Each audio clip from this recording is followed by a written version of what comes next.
When it comes to building characters around a singular theme, few games are more cohesive or effective than Final Fantasy IX.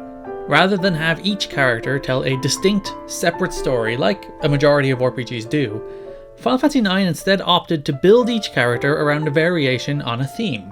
The core of this game is built on a group of characters trying to find a place they call home. A place they call home is the track you hear on the title screen after all.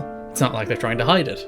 Each of the game's main cast is searching for somewhere or something they can call home, yearning for some sense of belonging or meaning. Whether that's a literal place to live or simply a community to be around, each character is longing for a place where they feel accepted and can discover who they are. Zidane is looking to learn where he came from, led only by the hint of a blue light. Garnet was plucked from her place of birth only to watch her adopted kingdom abandon all morals and declare war. Steiner and Beatrix led a life of unquestioned duty until the cause they served began to harm more people than it helped. Vivi was created as a weapon of destruction, but gained sentience, wondering what any of that could possibly mean. Freya is a citizen of a destroyed kingdom in search of her lost lover. Eiko? Like all things in Final Fantasy, there's a good 50% chance I mispronounce it. Tidus, anybody? If you say Tidus, we actually can't be friends.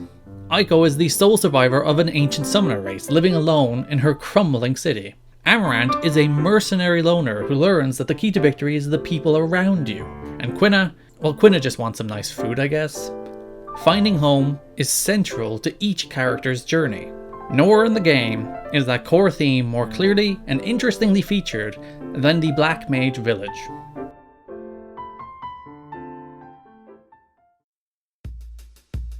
In Final Fantasy IX, the Black Mages are tools of war built by Kuja so he can help the sinister Queen Brahne wage war on and conquer the Mist Continent. They are intended to be nothing but mindless puppets of fire and carnage. That existence is tragic enough by itself, but Final Fantasy IX does something much more interesting. Those murderous Black Mages inexplicably become sentient. All of a sudden, creatures built for nothing but extermination have to come to terms with what they've done in a world they don't understand. One explains that he woke up next to a dead body and immediately after having essentially been born, had to face the violence he inflicted. Given the newly awoken mages are essentially children, totally naive to the world around them and lacking understanding of concepts like death, this is a horrifying basic premise for a group of characters. Many of those Black Mages fled and congregated in their own village, hidden deep in a forest where not even the owls go. They built their own community and hid from the outside world, fearing humans only want to use them for destruction. There, the game uses those tragic characters to explore what home means when you may not even understand what a home is. In that village, you see them learn individuality, discover who they are, begin to create art, care for animals, and build their own community away from those who sought to simply use them for war. Most notably, they also have to come to terms with death. Black Mages have a limited lifespan before they simply stop moving. That, fairly understandably, is terrifying. With the knowledge that you're expected to only last about a year, do you embrace that time and live it to the fullest? Or do you become crippled with the anxiety that your time is limited? That is a deep, complicated question to explore with weird pointy hat dudes in robes. In order to try and answer those questions as well as gain some understanding of what the hell kind of role they play in the world other than mass murder, they gathered together, built their own society, and tried to find meaning in life together. Their very creation was a betrayal by the world around them. The only way they can make sense of it all is to retreat and rely on themselves to work out who they are and what their purpose is. The contrast between the gentle, thoughtful mages in the Black Mage Village and the killing machines they were built as only makes them more charming.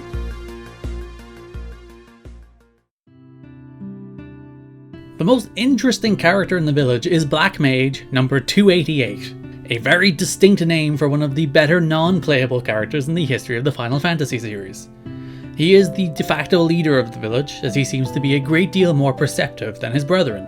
He understands the strange circumstances of their existence better than the rest of his innocent magic-wielding friends, and thus, the circumstances of their death troubles him most.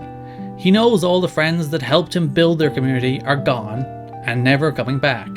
He has to grapple with knowing that himself, while also guiding his fellow villagers to understanding what the very concept of death means. The Black Mages have finally found a place where they can happily live in peace, but at the same time have to confront their mortality while they understand the very concept of mortality in the first place. It's a complex meld of existential crisis mixed with finding a sense of place that deepens Final Fantasy IX's search for meaning and identity. Our main cast gets in on the action inspired by the Black Mages. They examine their own quest for belonging. Zidane finally reveals an interesting layer below his excessive ladies' man routine. He has no idea where he came from bar a single memory of a blue light, and while he still searches for his birthplace, he found home with Tantalus. Vivi, also a Black Mage, is understandably shaken by what he learns in the village. His own search for meaning results in more questions than answers. He finally finds people like himself, but in doing so, all their confusion and doubt becomes his. The whole sequence is only around 20 minutes long, but it explores so many interesting ideas and adds a new dynamic to that already charming and engaging Vivi character.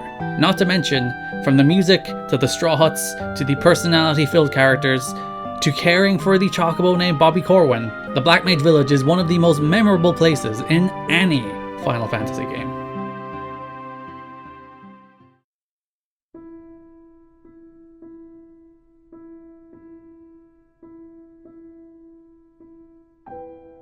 Final Fantasy IX understands something very important about home.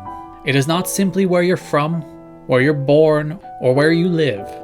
It's a sense of belonging, a place where you can be happy and safe and comfortable with who you are, a place where you feel welcomed, a place where you feel accepted. Everybody can relate with that in some way. Everybody can relate with struggling to find your place in the world, trying to find meaning in what you do, and a place where you feel at peace. Final Fantasy IX's broader plot is some nonsense about warring kingdoms and planets assimilating each other, but at its centre, the game explores characters on their journey to find home from every angle, and the Black Mage Village seems a pretty good place to call home.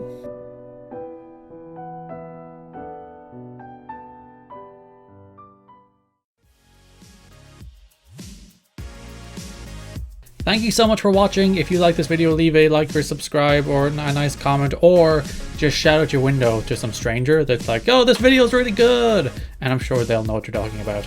I like Final Fantasy IX a lot. I think I'll do like a deeper dive into it someday, but for now, this is all you'll get. Follow me on Twitter at GarrettKidney, GARRETTKIDNEY. On your left, a review of Super Mario Maker 2. On your right, a review of Devil May Cry Nintendo Switch. Thanks for watching.